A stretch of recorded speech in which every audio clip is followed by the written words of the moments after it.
Like Randy said, my name's Hanna Pierce. I am the Senior Manager of Community at Novo, and I love coming to events and being a part of webinars like this where I can help you by delivering some information and some knowledge that is intended to be valuable for the next steps or the growth and development of your business.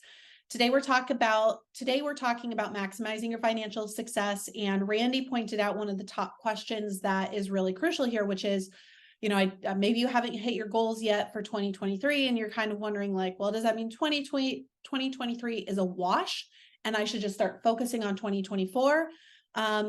We're here to dive into that and really assess what the answer to that question is.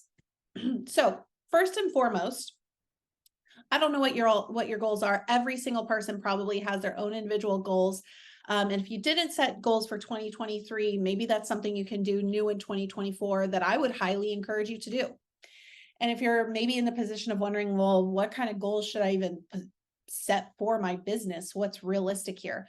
There's different ways you can think about your goals and understanding what you want to achieve in your business. Are you trying to grow?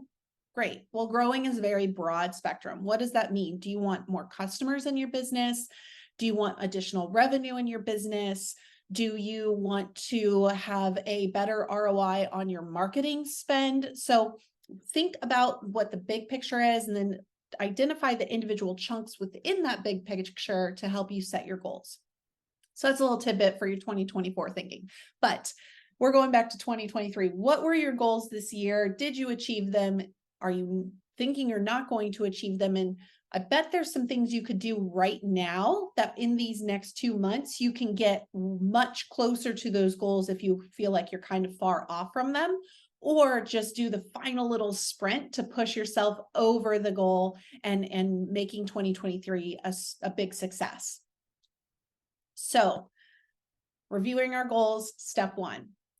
Within your goals, you're going to have a couple of things that you're probably picking up on. And I'm going to really focus on the one area of this, which is you set your goals for the year and you're maybe looking at not quite getting there. You're looking to understand how maybe you can figure out a different strategy or a different approach to making sure you hit your goals or get as close to them as possible. So one of the first things that I would recommend you do is take a look at your finances, understand truly where your business is. And this goes a little bit further than just knowing, okay, so far this year, we've had this in revenue and we've had this in expenses and we're just not going to hit our profit goal. Don't take it, just that basic, go a little bit further. So when you're looking at your finances, and there's a couple things, let's say your goal this year was to increase your revenue and you're just looking like you're not going to make that number you had in mind. Well, maybe there's some stuff outstanding that you need to follow up on. So address your accounts receivable, or in simple terms, accounts receivable is there money out there that your customers still owe you? It can be really uncomfortable to approach your customers and say, hey, we still have an outstanding invoice. Or you haven't paid me for this service. We need to get that over the edge. But don't let that be uncomfortable for you. It's really important to your business and achieving your goals. And additionally, they're probably in a position where they're also trying to clean up their accounts payable. So maybe they just need that little reminder of like, oh, you're right, I do still owe you for this. Let me get you paid. Don't feel like those reminders or asking your clients to pay you for the service or products that you provided to them is an uncomfortable thing to do. And in ways you can address having your accounts receivable taken care of. An email campaign. This is a really super simple way to reach your audience and say, hey, we've got some outstanding stuff. Let's get it taken care of. And there are tools out there that can help you with emailing these customers. If you've got, let's say you're a business that uses invoices, a lot of times, whatever tool you're using to send out your invoices has some kind of communication built in where you could tell it, any outstanding invoices, send them this email and remind these customers that they need to get this taken care of. You can also do phone outreach. This is a nice next step. I know phone outreach sounds like cold calling, super scary. Think of it as a fun thing. You're not necessarily calling just to say, hey, you owe me money. Just call your customer or your client, whoever has that accounts receivable still open, and open a conversation with them. Figure out how their year has been, what their business goals are. Try and build that relationship, the rapport with them, with the end objective being a reminder about the invoice. And when you do it that way, all of a sudden picking up a phone and reaching out to someone doesn't have to be as scary. Now, I know that there's probably some folks in the room going, Hannah, I don't have the time to pick up the phone and just call individual people. I hear you. If this is a strategy that works for you, great. Maybe instead of saying, okay, I need to call all 100 of these people, focus on the top 5 that owe you the most or have the longest outstanding past due balance. That might be a good first step. And it's still putting you on the track in the right direction of cleaning up your finances. And then the last thing you can offer, sometimes businesses like yours might be in a situation where, they didn't hit the revenue growth that they thought they were going to hit this year. And instead of coming to you and saying, hey, we're in a tight spot, they're feeling a little uncomfortable themselves. And they're just choosing to ignore the invoice and hope that maybe it'll go away.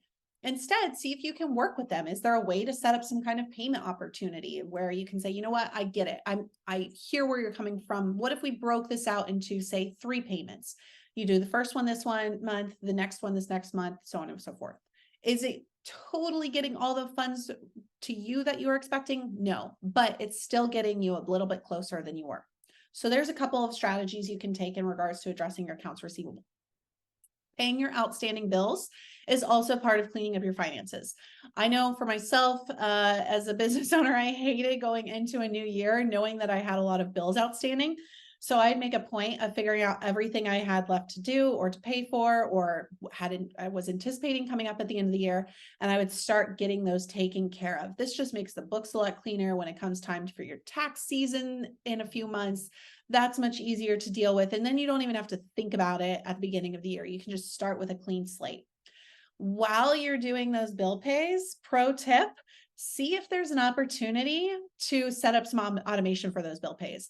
If you're, going to your internet provider or your cell phone provider every single month and submitting a manual payment, a lot of times those providers have some kind of automatic bill pay service, and you could set up an automation, which will just end up saving you a lot of time moving into 2024. Thinking of ways that you can save your time from having to do those little manual tasks, I actually consider that a win and a success in accomplishing your goals. Your time does cost, or at least you should associate your time as very valuable. And so any, 5 minutes, 10 minutes, 20 minutes you spend here and there adds up. And I equate that to a dollar value based on whatever you value your own time at. So finding ways to reduce the amount of time you spend doing a manual task can actually be applied towards achieving, per se, reducing your overall expenses goal. You're reducing the amount of time it takes you to do a certain task. So that's a win-win. And then separating your business and personal finances. Okay, this is a big one. And what does this mean? I talk to a ton of business owners who find themselves in a place where they got really excited. They had this incredible idea. They started their business. They used their personal bank account for their business. So when they set up their payments and when they started sending out money to whomever they're working with, they use their personal bank account as also their business account. If this is something you find yourself doing, it's okay. Stop. Don't do it anymore. Open a business checking account. Little brand drop here. Novo's perfect for that. You can set up an account in 5 minutes or less, completely online. You don't have to go to a bank to make it happen. But it's really important that you do this. Having your business and personal finances combined is not great. It makes things a lot harder come tax season when you're trying to do your taxes because your business is its own entity. Additionally, it puts you in a little bit riskier of a segment for maybe being audited. And then lastly, if you're ever in a position a few years down the road where you're needing to apply for additional funding or you're wanting to work with investors for your business, they're going to want to see your books. And if you can't give them clean books because they're combined with your personal expenses, it's going to be an immediate red flag. So you're not necessarily setting yourself up for success by having those combined. So my advice to you today, if anything you take away from this webinar is this: stop combining your business and personal finances. Get your own business checking account. Now, when categorizing your transactions, this is another little element here. I'm going to encourage everyone to go ahead and scan this QR code. This is a transaction categorization tool that I built just for small business owners like yourself. I've used this in my small businesses. It's a huge game changer, and I've set it up to help save you guys a little bit of time in your process of doing this. Essentially, how this tool works, whether you have your own checking account for your business or not, you can download your statements from your bank as a CSV, drop them into this tool, and then this tool will help you go through and categorize which expenses are which. The first one being, if your business and personal is still combined, is just separating your business expenses from your personal expenses. Doing that right now is going to be really important for even understanding where your business is at and achieving its goals. Secondly, if you do have your business finances separated, you can then categorize those transactions further to know which transactions fall under which category type. This is important when you're doing your taxes because there are a lot of benefits and tax credits out there for small businesses that you can qualify for. But the only way to qualify for them is if your books are clean enough that you can truly say, this was an office expense, this was a marketing expense, this was an education expense. So use this tool. It should be really, really helpful in cleaning up your finances from this year. Alrighty, let's build a plan. So if you have goals for 2023 that you're not quite getting to what you thought you were going to, then let's make a little simple plan. This doesn't have to be, a massive strategic project. Don't let this terrify you. Just sit down for an hour and say, okay, I had these 3 goals and I'm close to this one. So you know what? I'm just going to let that one continue doing its thing. I'm proud of it. I did a great job there. This one I'm really far off of. What's 2 steps, 1 step this month and 1 step next month that I can take that would get me closer to this goal? There is a great, I'm blanking, I apologize on the author's name. I will follow up in the community group on the name of this author. So if you're not in our group, join because you're going to want this name. But there's a great author out there, and he starts with, if you want to get to these big, lofty, beautiful visions in your life, start with the big picture and then work back, consistently work back until you're at 1 step. What's the 1 step you take this hour? What's the 1 step you take this day? What's the 1 step you take this month? Every single step is a stepping stone in getting to that big picture, but it's really hard to get to that big picture if you're only focusing on this massive strategy that gets you there. So if you've got a big goal that you don't feel like you're going to reach, just start with what's your 1 step this month and your 1 step next month. It might not make, massive percentage gains or massive revenue gains towards that goal, but it's still an accomplishment. You're not just saying, well, there goes that goal, I'm not even going to try anymore. You're still working on it. So the plan here, if you're working for your 2024 plan, is this is also a good time of year to start thinking about what your future goals are going to be. And Randy brought up kind of the point of, should you just stop thinking about 2023 and move to 2024? No, absolutely not. You should divide and conquer. So I would actually say give 60% of 2023 your focus and your time. It's still this year. This year's not over. In fact, we're getting into the biggest spending season of the year. So why not take advantage of that to meet your goals? That said, you do want to start thinking about 2024, because I don't think you should say, oh, January 1, 2024, now let's start thinking about what our goals and our strategy for this year are. I would much rather say, you know what? We spent enough time at the tail end of 2023 to know that this next year, here's what we're doing. So that way, January 1, you can hit the ground running, and you're going to be probably weeks ahead of most businesses in regards to like moving your business forward for the new year. So increase your revenue is always a good goal. But you need to understand what it is about your revenue you want to increase. Is it that you already have a fantastic client base and you just need to increase your prices? And that would get you a lot closer to your revenue. Even just a 2% increase on prices can make up a huge dollar amount depending on the size of your clientele and the products that you sell. Or maybe increasing your revenue is actually getting more customers to your business. In which case you might want to come up with a strategy and marketing plan on how you're going to reach new customers and engage with them. Additionally, I always like to encourage a goal of reducing costs. A lot of businesses forget about this one. They always focus on the like, we need to grow, we need to grow, we need to grow. Well, we usually find ourselves in positions where whatever worked for our business in the first year or the first few months is not the same processes or elements that are going to work when our business does grow. It's not scalable. And so we end up in a position where we're paying for the same services or platforms or tools that are just getting more and more expensive as our business grows.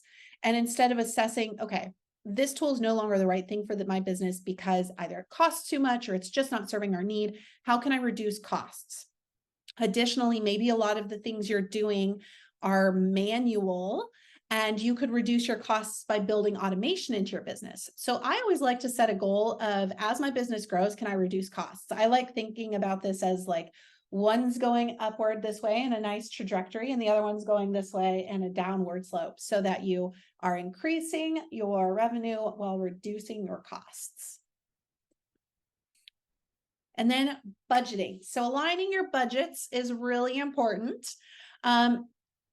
Once you've done your transaction categorization using that lovely tool that I gave you all, you're going to notice that on the third page of that tool, it's actually going to tell you where you might potentially have the most overspend. And this is really important because if you can identify where you have a lot of overspend, for example, in my business that I owned several years ago and has since closed, we picked up on, we were spending like 60% of our revenue on employee costs. Now, it was a very unique business. It required a lot of employee overhead, but that didn't mean I couldn't try and reduce those costs. So I knew where I was overspending, and therefore I was able to set goals of like, okay, I'm going to increase my revenue, but I'm also going to either maintain my employee expenses while increasing revenue, or I'm going to reduce those expenses. So knowing where you're overspending is a great step in just getting closer to your goals or having a better ratio of, your expenses versus your revenue. And then also you can then say, well, maybe I'm just consistently overspending in a lot of area. I need to look at all of my expenditures and understand how I can reduce them to stay under budget, or I need to rethink how my budget's structured so that I can hit my plan every single month and not overexpend on my expenditures. And then you're going to assess your growth based on historical data and establish an expected monthly revenue. So a lot of times people ask me, they're like, okay, well, when setting up a budget, I have no idea how to budget for December because I don't know what money I'm going to make in November. The first question I'm going to ask you is, how many months or years have you been in business? If you tell me that you've been in business for more than 3 months, you can use historical data to anticipate what your monthly revenue is going to be. Now, the longer you've been in business, the better. Let's say you've been in business for 12 months. I want you to take the entirety of your revenue over those 12 months, divided by 12. Simple average. That is your average monthly revenue. Yes, I understand that some of us are in businesses that are very inconsistent, especially if you're in, say, a tourist industry-based business or a retail sales-based business. You have these seasons, right? But you can still use a monthly average to say, okay, in 2022, we had $120,000 in revenue, meaning divide that by 12. Typically, we have about a $10,000 monthly revenue. Now, if you look at each individual month, that's not true. November and December might have made up for $60,000 of that $120,000. But you can put yourself in a position to say, when we have that huge influx, we don't overspend and just spend all that money very quickly. We actually use that to give us a runway, and we're budgeting out, okay, our expenses are going to align with a $10,000 monthly cost or $10,000 monthly revenue, and we're going to make sure our expenses stay under that amount.